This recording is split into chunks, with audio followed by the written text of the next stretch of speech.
취지 변경에서 우리가 주장하는 금액이 4천만 원이었다. 청구 취지 변경에서 우리의 주장 금액이니까. 그런데 판사님이 전체를 보더니만 하해 공고 결정문 3,500만 원을 하해 공고 결정문으로 내렸다.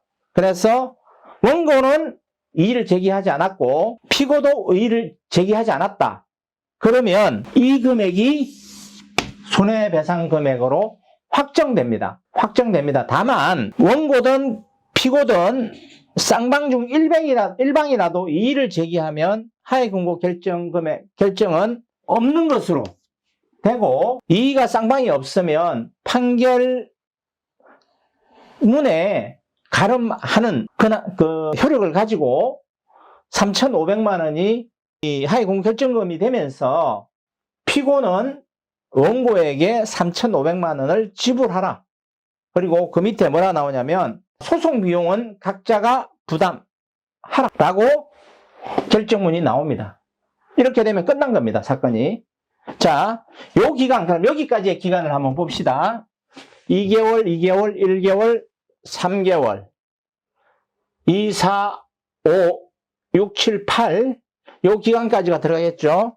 6, 7, 8, 9, 10. 한 10개월 걸리는 거죠. 10개월. 자, 그런데 이걸 쌍방 중 일방이라도 안 받아들이면 어떻게 되냐? 안 받아들이는 경우의 수들이 있어야 됩니다. 있습니다.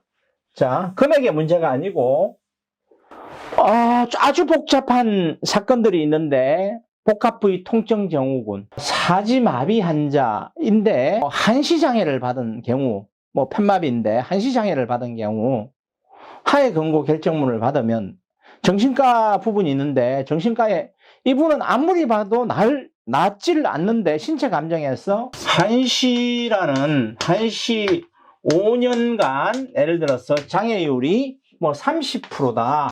그리고 나서 신체 감정에서 5년 후에 재감정을 요한다라고 했을 경우에, 자, 지금 이것은 5년 후에 재감정해서 소송 한 번 더 해야겠죠. 만약에 예를 들어서 5년 후에 지났는데도 증상이 악화되거나 5년 후에도 낫지 않는 경우에 이것은 5년간의 재감정을 요한다는 한시 5년의 손해만 인정을 한 거예요. 그런데 하해 권고 결정문, 여기 있는 하해 권고 결정문을 받아버리면 어떻게 되냐면 이것으로 끝나버리는 거죠. 법리 해석상. 법리 해석은 끝나버려요. 어떻게 끝나버리냐? 하해 권고 결정문은 뭉뚱그려서 어떤 손해가 세부적인 항목 없이 이 사건은 하해 권고 결정으로 끝난다는 겁니다. 그러면 5년 후에 재소송을 해야 되는데 뭉뚱그려서 끝냈기 때문에 항목이 없다라는 거죠. 다 받았다라는 거죠. 다시 분쟁을 일으킬 수가 없습니다. 아주 특별한 경우를 제외하고는. 자, 보세요. 판결문을 하해 권고 결정이 아니고 하해 권고 결정을 뭉뚱그려서 받는다고 했죠. 판결문을 받으면 판결문 아래는 장애 기간 몇 년, 향후 치료비 얼마, 5년간의 기간 얼마, 상실 수익액 얼마, 휴업 손해 얼마 등등 항목이 딱딱딱딱 정해지고 가실 몇 프로 해서 딱 나옵니다. 계산 산식이 딱 나오고. 자, 그리 판결문을 받고 나서 판결문에 근거해서 5년이 지났는데도 이 사람이 이러고 있다고 했을 경우에 어떻게 하고 있었다고요? 하고 있는 사람이 되었다고 했을 경우에 5년 후에 소송 다시 해야겠죠. 너무 억울하니까. 그 사람의 나이가 40밖에 안 됐다면, 그러면 다시 소송했을 때 신체 감정에서 대부분 지금까지 경험칙으로 100% 영구장애 줍니다. 왜? 5년간 동일한 법원이 지정한 의사가 5년 후에 재감정을 해야 되는데 5년간 그 증상이 지속되었으며 그 5년 기간 동안 꾸준히 치료했음에도 불구하고 5년 이후에 딱 평가를 했는데 그 증상이 악화되었거나 또는 더 그대로 유지되었다면 뭐라고 하냐면 고착되었다고 합니다. 고착.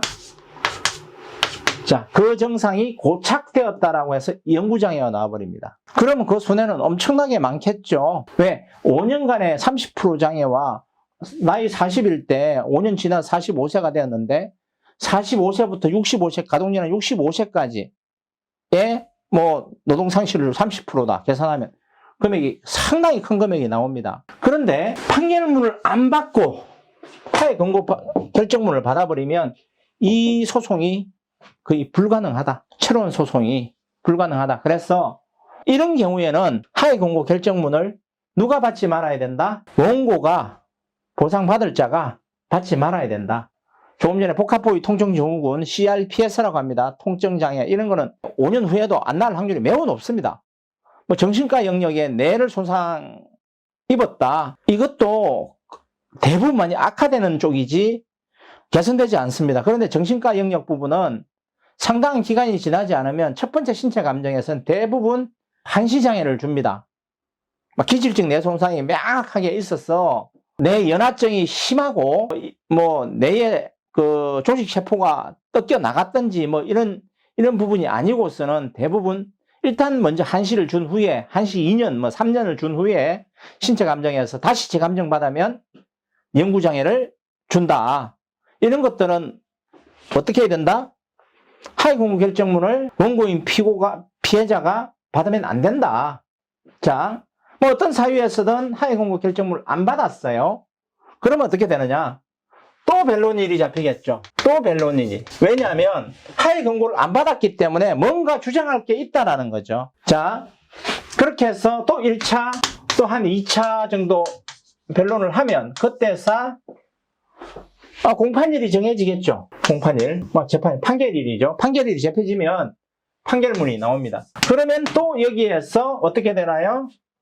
결정하고 뭐 변론일 잡는데 뭐 2개월, 1차에서 2차 가는데 또 기간 잡는데 2개월, 여기까지 그냥 한 달, 뭐 바로 뭐 할 수 있으나, 그러면 실제로 판결문을 받는 1심의 판결문을 받는 기간을 한번 정리를 해볼게요. 자, 2개월,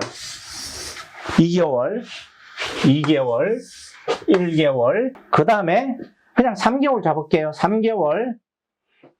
청구 취지의 사회 공고 결정문까지 가는데 또 한 달만 잡을게요. 그냥 한 달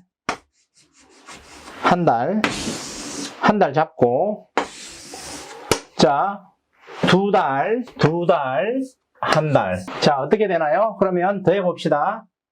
2개월, 4개월, 5개월, 6, 7, 8, 9개월, 10개월. 자, 하위 공고 결정문이 빠르게 나오면 10개월 정도 소요됩니다. 자, 그 후에 하위 공고가 안 됐다. 10개월, 12개월, 14개월, 15개월. 자, 여기 판결문을 봤는데 15개월이 걸립니다. 자, 그런데 이걸로 끝나면 좋은데 실제로 당 법률사무소에서 소송을 가고 있는 것들 중에 복잡한 것들은 2년도 가고 3년도 가는 사건들이 사실은 있습니다. 자, 이유가 있어요. 보세요. 신체 감정 결과를 받았는데, 법원이 지정한 의사에게 신체 감정을 받았어. 결과지까지 다 받았는데, 이 가해자 측 변호인 측에서 신체 감정을 의사에게 사실조회서를 띄웁니다. 이 부분에서 부당한 신체 감정 결과가 있습니다. 이건 어떻게 판단합니까? 라고 1차 사실조회 이의를 제기하면서 던집니다. 그러면 거기에 답변서가 또 와야 되겠죠. 또 2달이 걸립니다. 플러스 2달, 2달. 왔는데 또 때립니다. 여기다가. 그러면 4개월. 그래도 마음에 안 든다. 그 내용이. 그러면 재신체 감정을 또 요구하는 경우가 있습니다. 그러면 신체 감정 지금까지 했는데 또 다른 신체 감정을 또 해야 되는 겁니다. 똑같은 항목을. 물론 원고 측에서도 할 수 있겠죠. 자, 그러면 여기서 소요되는 기간이 별도로 추가되는 기간이 몇 개월? 4개월에서 6개월 뭐 이렇게 추가가 돼버릴 수 있고요. 두 번째로 아까도 말씀드렸지만 사실조회를 하는데 찔끔찔끔 사실조회를 합니다. 찔끔찔끔.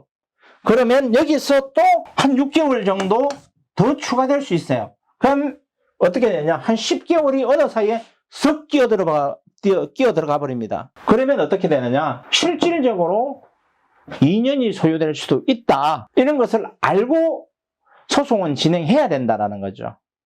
그러면 일반인들이 피해를 당했으나 전 너무 기간이 많이 걸려서 소송 가기 싫어요라고 할 수 있어요. 그렇죠? 그러다 보니까 법률사무소에다가 교통사고 피해자분들이 전화를 하면 소송 기간 얼마 걸려요? 라고 질문을 하면 최대한 짧은 기간인 저기 6개월에서 8개월 만에 판결이 나고 끝나요? 라고 하거나 뭐 한 8개월 만에 끝나요. 뭐 10개월 만에 끝나요라고 사건을 의뢰받기 위해서 가장 짧은, 어떻게든 최대한 짧은 사건이 하나가 있었다. 뭐 한 500건 중에 한 건, 뭐 6개월 만에 끝나는 케이스들은 뭐 아무 쟁점도 없고 한 건들이 있겠죠. 그런데 그 외의 건들은 소송에 상당한 기간이 걸린다는 것, 실질적으로는. 그래서 없는 이야기를 해서는 안 되기 때문에 제가 이렇게 설명을 드리는 거고, 특히 자 보세요. 가해자의 변호사 측은 보험사나 공제조합이 사건을 맡긴 변호사 사무실이에요. 그러면 어쨌든 간에 변호사 사무실은 주기적으로 이 사건을 의뢰한 보험사나 공제조합에 지속적으로 사건을 위임받아야 됩니다. 또 그러기 위해서 뭐 어떤 행위들도 하게 되는 거고, 그러면 사건을 맡긴 자들이 보았을 때 정말 열심히 변호를 한다는 것을 보여줘야 된다는 거죠. 그러니까 막 사실조회 열심히 하고 질문도 하고 막 해가지고 그런 것들이 보여줘야 뭐 1년 계약을 했으면 1년 동안 지속적으로 오다를 받겠죠. 위임을 받겠죠. 근데 내년에도 또 위임을 받아야 뭐 되는 거니까 어떻든 간에 최선을 다해서 보험사나 공제조합에 변호를 맡은 변호사는 변호를 하게 되고 사실조회를 하게 되므로 신체감정 결과에도 이의를 제기하게 되므로 실제로는 이게 2년도 걸리고 한다. 뭐 이렇게 보시면 되고요.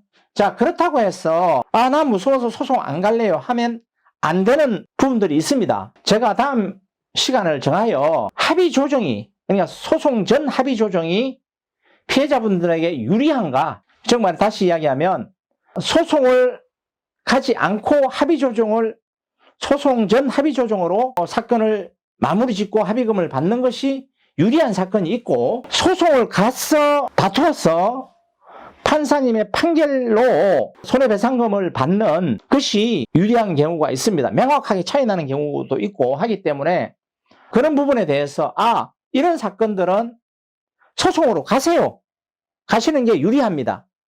라는 부분과 소송 전 합의 조정으로 가서 유리합니다라고 하는 부분들을 좀, 그런 사건들의 경험칙을 가지고 통계들이 나온 부분들이 있으니까 그런 부분들을 좀 구체적으로 딱 잘라서 설명을 한번 하는 시간을 가지도록 하겠습니다. 오늘은 소송을 갔을 때 이 절차들의 말씀을 드렸고, 그 외에 뭐 소송의 비용이라든지 어떤 비용들이 발생하는지에 대한 구체적인 내용이라든지 이런 부분들은 뭐 홈페이지를 방문하셔서 참조하시거나 저희 사무실로 전화를 주시면 무료 상담을 해드리니까 이렇게 편안한 마음으로 문의 전화를 주시면 상담을 해드리도록 하겠습니다.